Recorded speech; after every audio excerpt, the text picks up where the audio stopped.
I assure you they're all simply pranks. As you can see, I'm as normal as ever. I just wanted to make this video to assure you all that nothing has changed, everything is normal, and most importantly, make sure you drink a lot of water. And no, not bottled water, I mean tap water.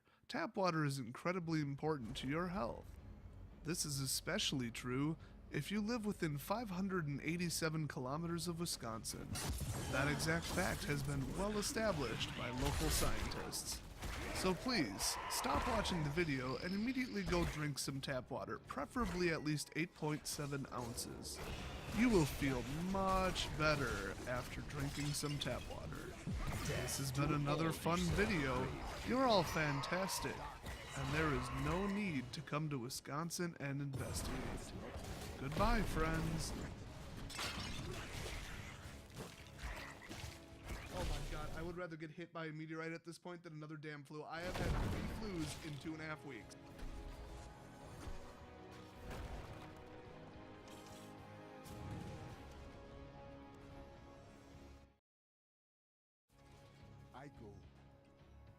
Hey guys, so I've been on vacation for almost a week now, and it's really beautiful here. I'm at Myrtle Beach right now, and I was going to make this video a couple days ago, but then I got distracted by hanging out with my family and going to the beach and stuff.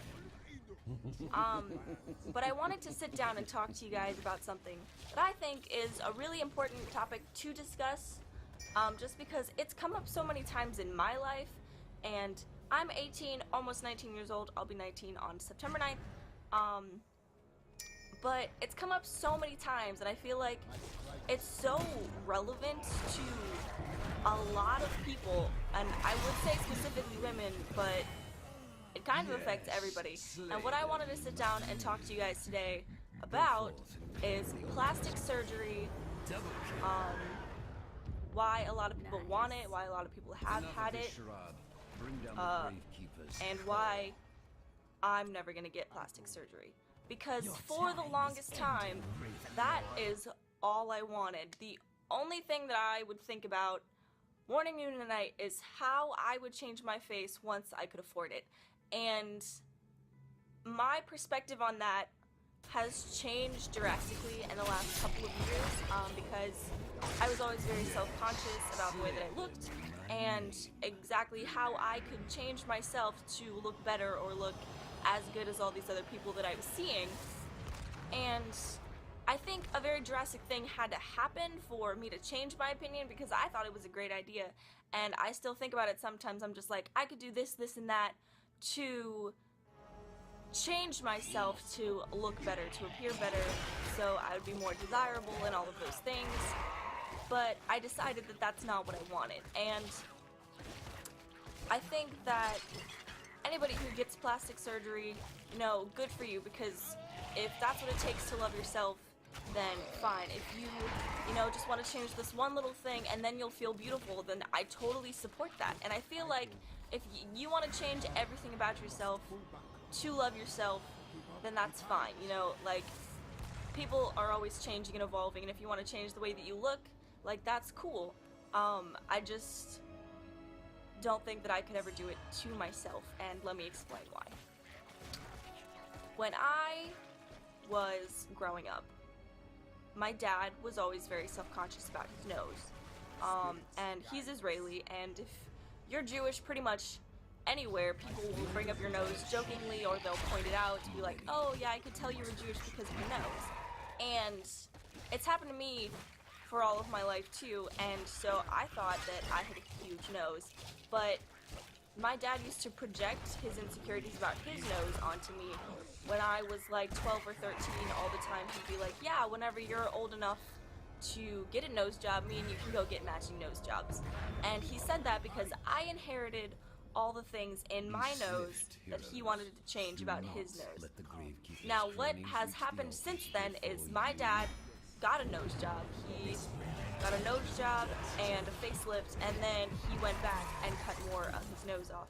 And to me, I don't think that I will ever get plastic surgery because I want my kids to look like me.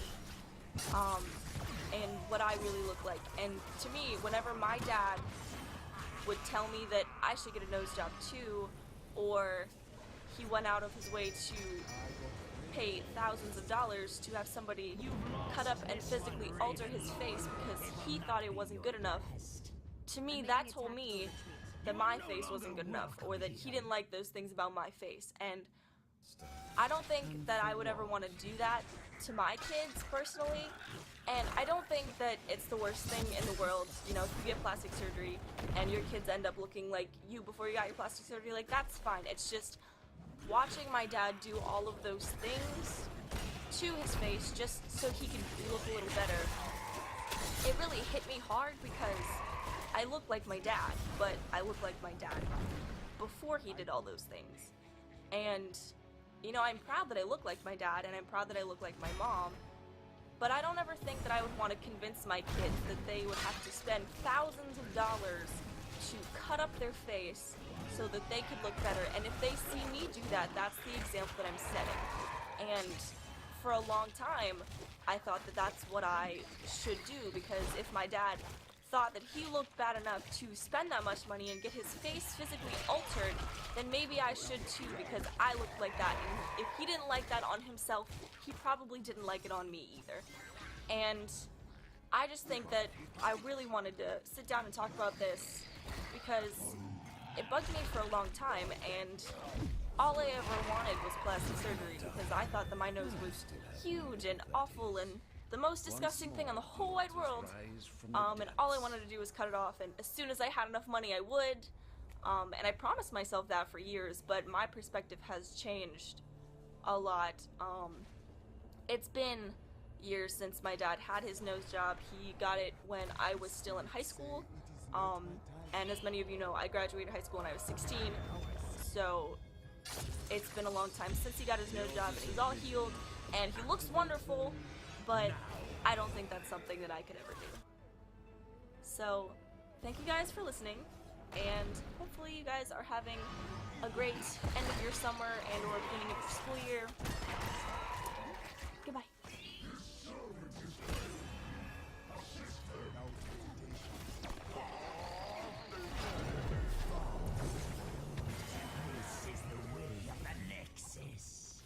Death to all.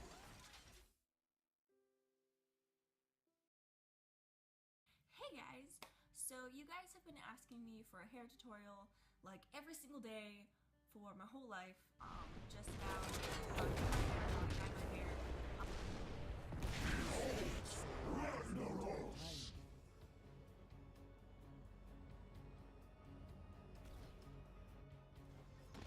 Spirits whisper agreement.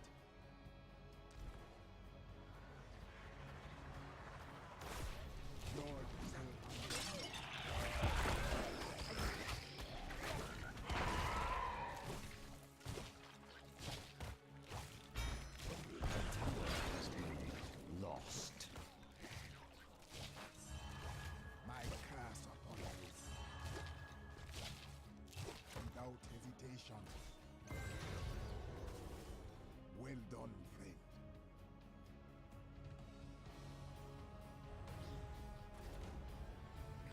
I strike.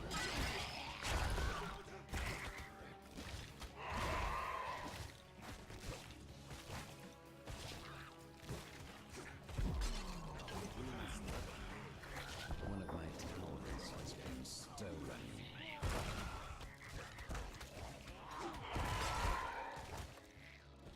I must leave, but I will return home. Well done, friend.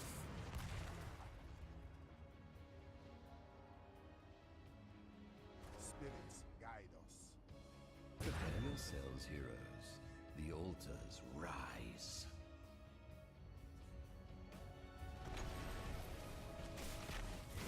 Another tower under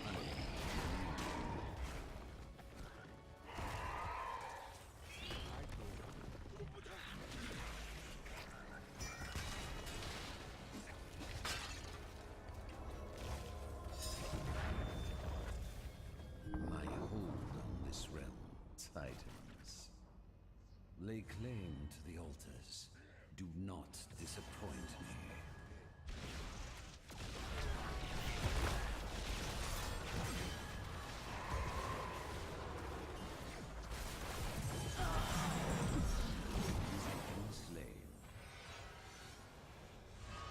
Really missing that Zerg regeneration thing right now. Fire upon the core! Shatter it!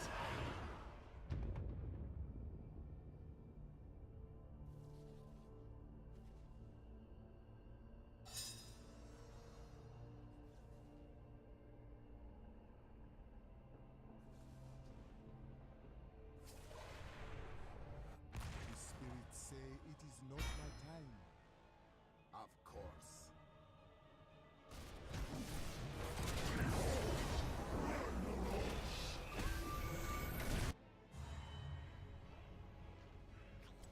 My spirit goes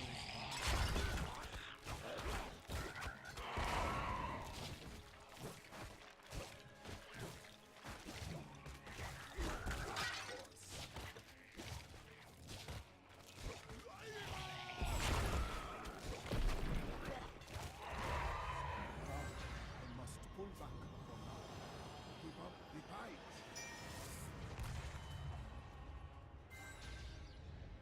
We must not delay.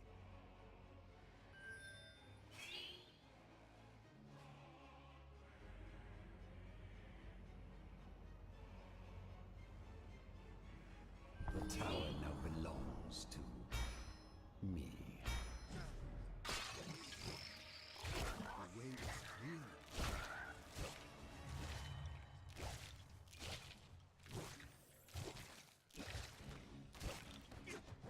My path upon Heroes, I have opened a tunnel near our leads to the battleground center.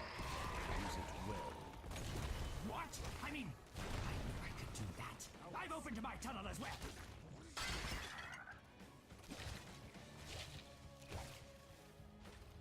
The altars are rising, heroes.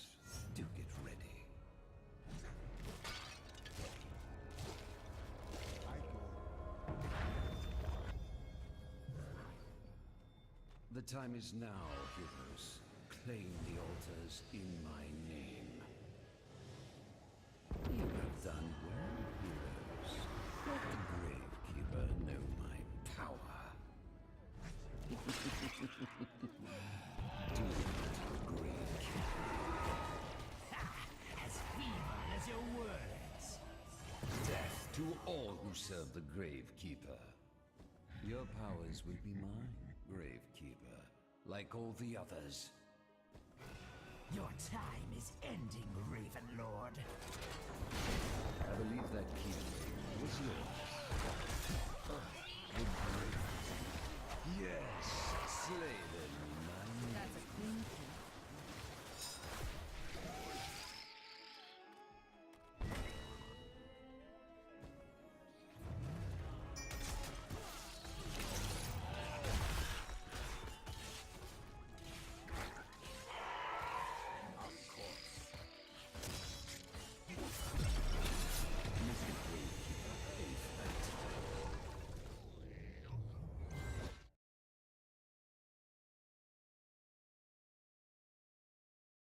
I wish I had more wishes. I wish for righteous visions. I wish for 100-gallon tanks full of tropical fish. Seasons greeting my wizards, it's Dev from SBMTG down there on the YouTube.com We Like Magic. And today, as a Christmas present for all of you, I've got a pretty cool deck tech. If you ever wanted to play with a bunch of planeswalkers, but you just ain't got no money, I feel your pain. So today, we're going to put together a budget-ish planeswalker deck. We're going to play Super Friends, and it's only going to cost about $100. Now, before we get to the main attraction and talk about the planeswalkers in this planeswalker deck, we'll talk about all the non-planeswalker cards because they act as support to all of our planeswalkers. We need to protect them, we need to draw into them, and all that kind of stuff. So let's talk about all those cards real quick. Alright, so since we're playing 16 total planeswalkers in this deck, and they're all 5 of the different colors, we need to find a way to produce that mana in a budget mana base. And the best way to help us out with that is to play all 4 copies of Oath of Nissa, a whole playset of this thing, because I don't mind drawing into it if I already have one on the battlefield. You basically get to draw another card in that situation for 1 mana, and it makes all of our planeswalkers super easy to cast, takes a lot of stress off the mana base. So I'm going to start with a full playset of this, super important.